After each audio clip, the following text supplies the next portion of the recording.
Hi, I'm Teresa Chang. Hi, I'm Mary Ann McCara. Hi, I'm Felicia Grant Cummings. Hi, I'm Kim Johnson with Moms Navigating Autism.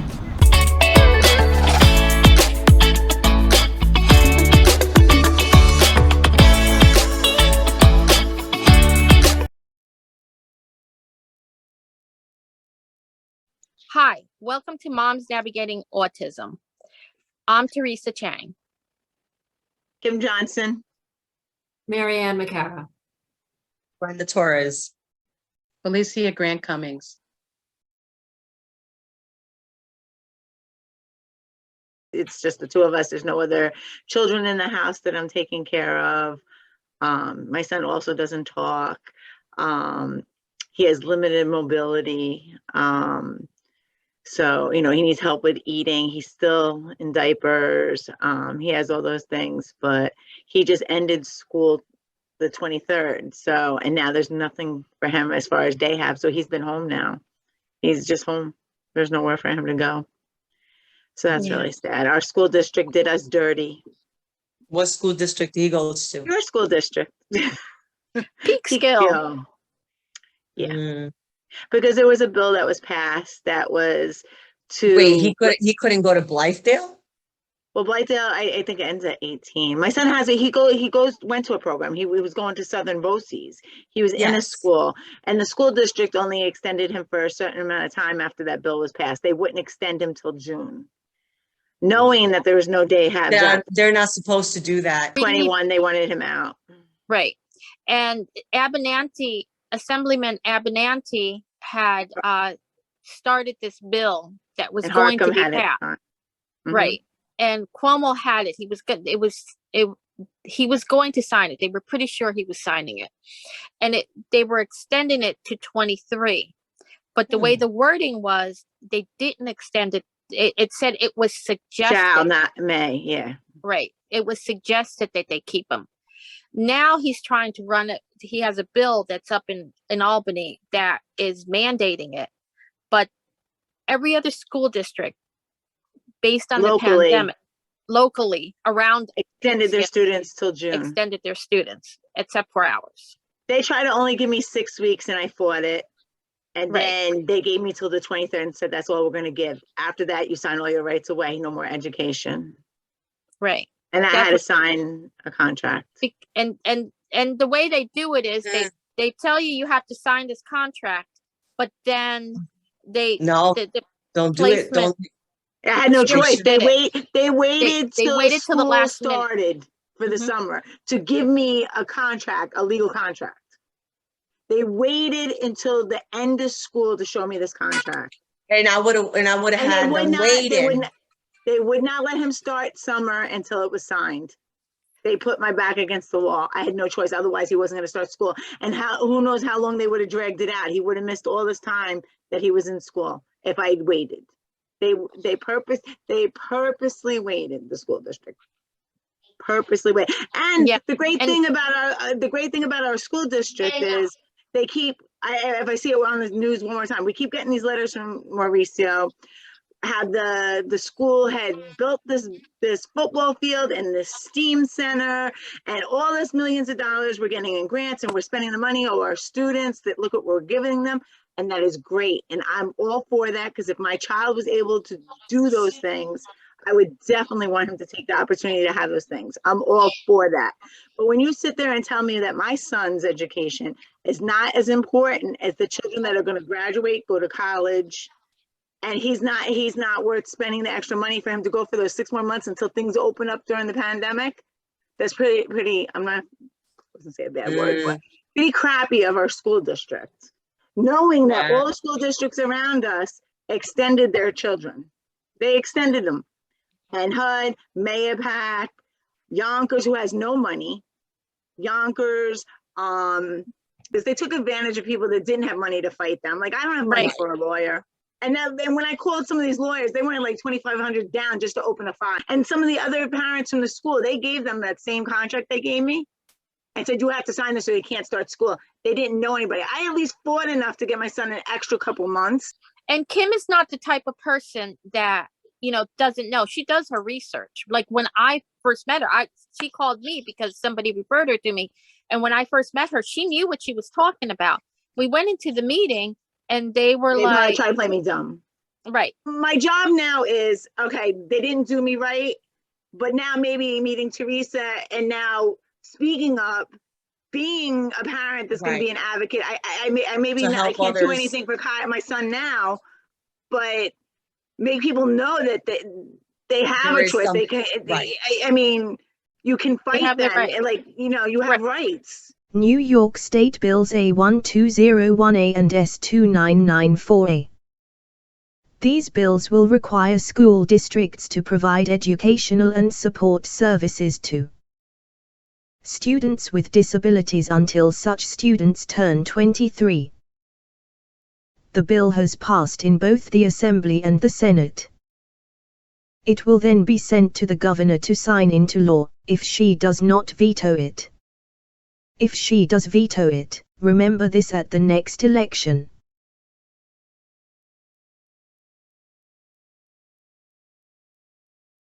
You have to be careful with what you say to schools, because schools will take what you say to heart, and they're mandated reporters, and they will call. They will call. And so once that happens, they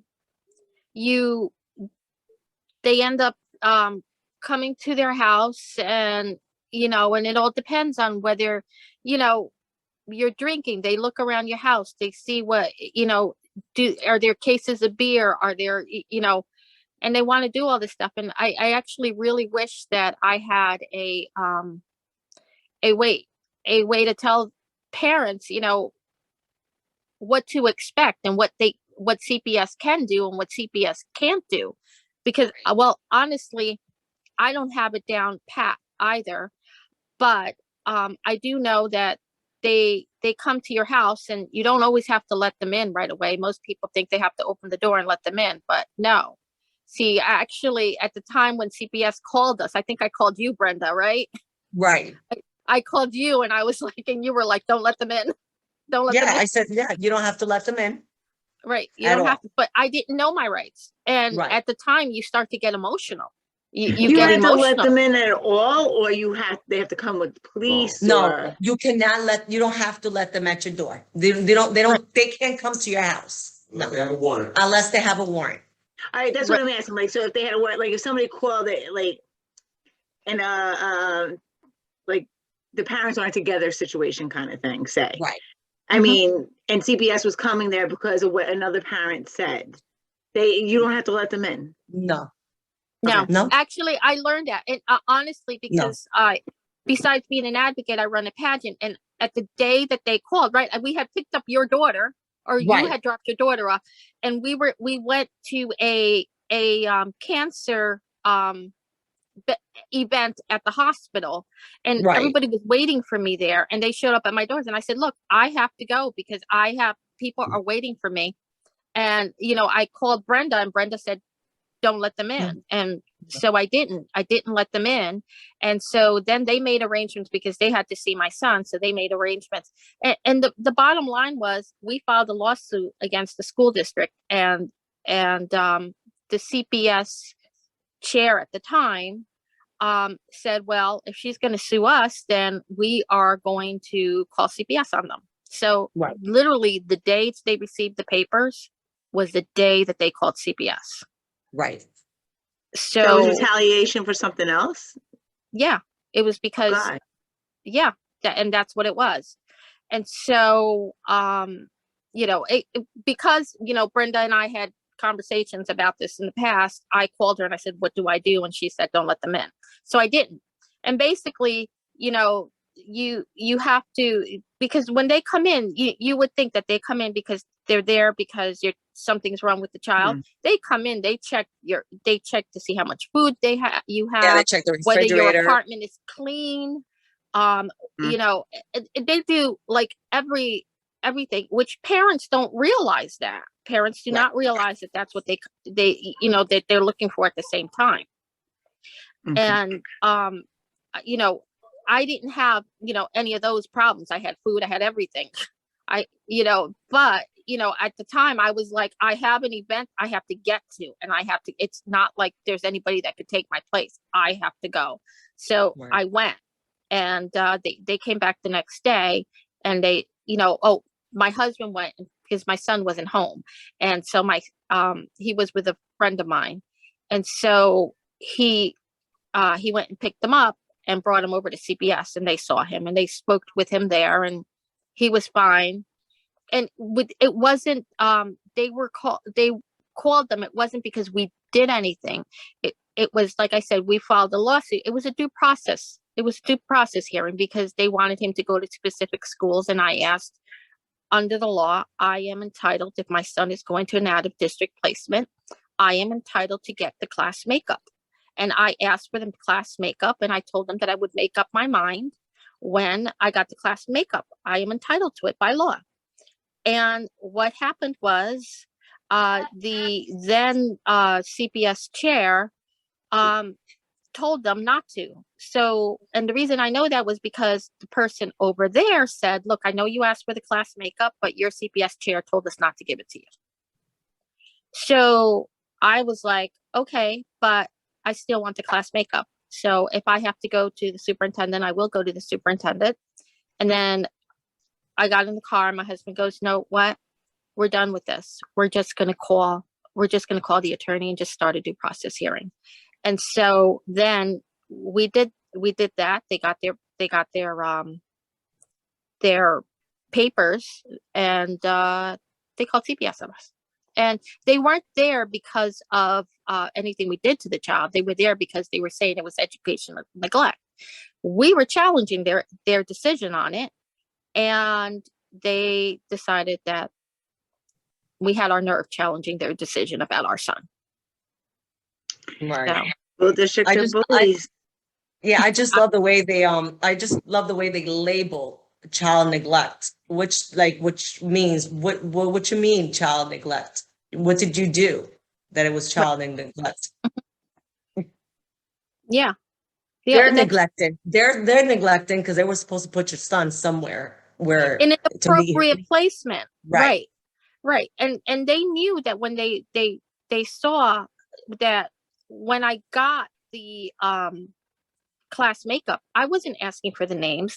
The law is very clear. You can ask for the class makeup. They will give you a number for a child, not a name. They will give you an IQ level. They will give you, so that you basically know where your child is going in the types of kids that are in there and things. But they didn't want us to have it, which there was a reason. It wasn't an appropriate placement for him. But ain't that funny how they say, oh, there's a placement, there's an opening, but their idea of what appropriate and yours for your child better than anybody, they challenge you on that. They were like, well, there's an opening there, why are you not looking, why are you not going there? Because it's not an appropriate placement for my child. Right. That's all we want, are appropriate placements. We don't want anything. Absolutely. And so that's what ended up happening with me. You guys, I know they threatened to call CPS on a lot of parents. I've had them say, oh, we can call CPS on you if you don't bring your child to do the state testing. My child does not go to school here in Peekskill. So why am I going to bring my child back? And honestly, the law states that he doesn't even have to take the test. Right. You don't have all right. to. It just says it, and it that it's available, but it doesn't say that he's mandated to take the test. All right. So they used to want to bring him back because I have no idea. The more people they get, I don't know if they get more money, but I do know. I was just going to say it might have something to do with that. The numbers. But the testing is to show how well the teachers are doing, not how well the kids are doing. It has nothing to do with the kids. It's how well the teachers are teaching. So my argument was, you're not teaching my kid. Another school district is. So let him go down there and take the test. You know, I Right, understand. in a setting that he's comfortable. Right, Right, in a setting that he's comfortable in right, and he's gotten accustomed to, right. right. So, but there wasn't, you weren't teaching my kids. So like your teacher's influence didn't have anything to do with it. You know, Oh. it was some other school district was teaching them. And that was So one now, of my biggest. excuse me, everyone's kids are older now, or how old is Marianne's? Our Our sons son are about the is same 21. age. He's 21. Yeah, Okay. 21. They're all about the same Yeah. age as our, Yeah, as my mine. son will be 22 in 2 weeks, so, And my yeah. daughter's 18. Still, Yeah. mine's still the youngest. I'm still fighting. Well, But mine's here's still in school. She's still, this is her last year in high school. already? Wow. She's a senior. Wow. Oh, so here's another one that Mhm. that comes to mind. What school Some does of- she goes to? Felicia. Peekskill. Oh, she goes to Peekskill High School. Yeah. Helpful tips in case CPS opens a report on you. If you are the subject of a CPS report, your County Child Protective Services Office is required by law to notify you of the report in writing within 7 days. You are entitled to a copy of the report, however any information pertaining to the identity of the source will be redacted, as will any information about those who assisted in the investigation. The determination of the investigation will be either that the report is unfounded or indicated. If the report is unfounded, you will receive written notification from the statewide central register. If the report is indicated, you will receive written notification from the local CPS or investigative agency. This notice will also inform you of any right to appeal the decision of the investigative agency to indicate the report. The entire investigation must be finished within 60 days. A copy of the CPS manual can be found at https://ocfs.ny.gov/programs/cps/manual/. A link to the CPS manual can be found in the description of this week's show on our Moms Navigating Autism YouTube channel. Don't forget to subscribe to our channel.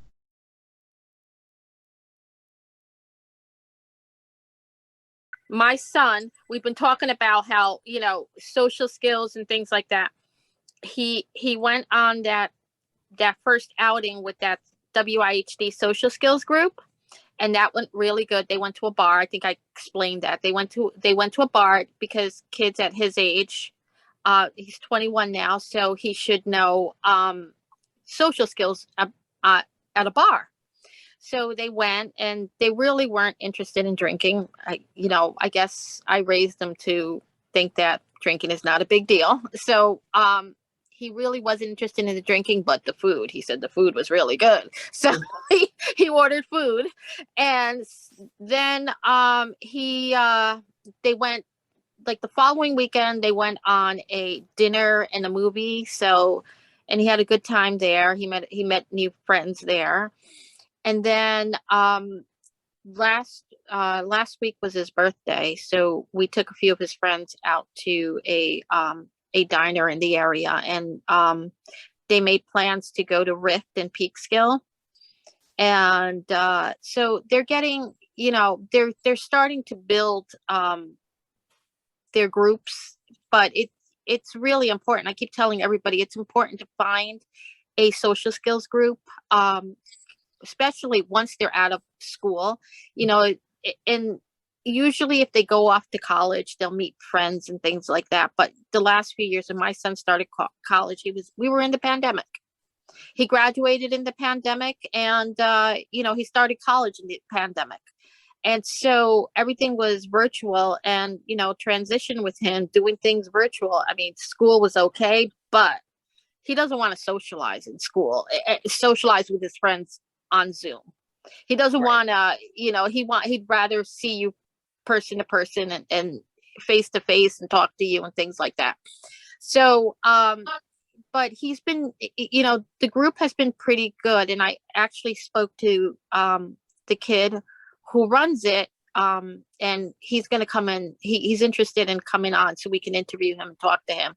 But there are several. There is Felicia, a girls only group he runs. Oh, really? At WIHD, and they do things together. So I thought that so you I might need be to interested. investigate that one then. Yeah, there are groups. There are groups for just girls because, you know, like I said, girls do girls bring drama, and through their drama, they, you know, it's handled differently than boys. I guess boys can think differently. But they do have social skills group, and I keep telling everybody, you know, put the kids into those social skills groups because they'll learn. Yeah, we've done some social skills groups through WJCS. Yes. A lot of her middle school years, going back and forth to White Plains, and Yes, I did those too. yeah, I mean, you know, unfortunately, when you talk about a girl group, the groups were mostly boys. Like she was maybe one of two girls out of a group of maybe 8 kids. And she always just got frustrated because the boys would have behaviors that, you know, just weren't her thing. And Right. she'd want to be social and the boys were more acting out, you know, and she just would get frustrated, but I would just, come on, let's hang in there, let's keep going. But you know, she got a lot of frustrated frequently because there weren't enough girls, you know, and I would look and I would ask, but in you know, we still went because I wanted her to have the experience, the exposure, the time, instead of not having it, you know, because there weren't enough girls, but she would get frustrated. Wow. They had that was the WJCS girls, teenage girls only, right? No, it wasn't girls only. It was mixed. It was mixed boys and girls. I wonder if they got rid of it because I know a while ago when my son was going to the middle school one, they did have a girls only one. But I guess they might not have had enough girls to participate. Right. I think that might have been why we were in the situation we were in, because there were many more boys, and I think they didn't have enough girls to participate, so they integrated. That's what it sounds like to me, because whenever I'd ask, they say, no, we don't have a girls only. Right. No, I could see, but it's primarily boys who get autism, and that's why it was hard for us to find girl parents of kids with autism. And I just think girls get diagnosed a lot later. Well, a lot later. Yeah. Right, it's more of the boys. Try the WIHD one. I'm going to bring him on to talk as a guest, to talk about the different programs, because I honestly thought the one that my son was in was the only one, but it turns out when he sent out this newsletter, it included all the ones he had. Is it the parent to parent newsletter? No, this is through the people, a newsletter he sends out for kids that are in the social skills clubs that he has. Okay. So I'll forward it to you. Okay. And I happen to notice it's a WIHD girls group, and I was like, oh. Importance of social skills for people on the autism spectrum. People with autism need the same level of social skills as their typical peers. They are the most important skills people on the autism spectrum can develop. Social skills include initiating conversations, making friends, having good sportsmanship, making eye contact, reading a person's body language, handling bullying effectively, and more. Find social skills groups in your area. Many organizations will have free social skills groups with the parents, paying for their child's portion of the activity. Thank you, Autis, for providing us with this platform. And we want to remind everybody that we are mothers. We are not professionals. We're sharing our experiences with you so that you can learn from our experiences. All our shows can be watched on all social media platforms. Don't forget, subscribe, like us, and follow us. Have a good night. See you guys next week.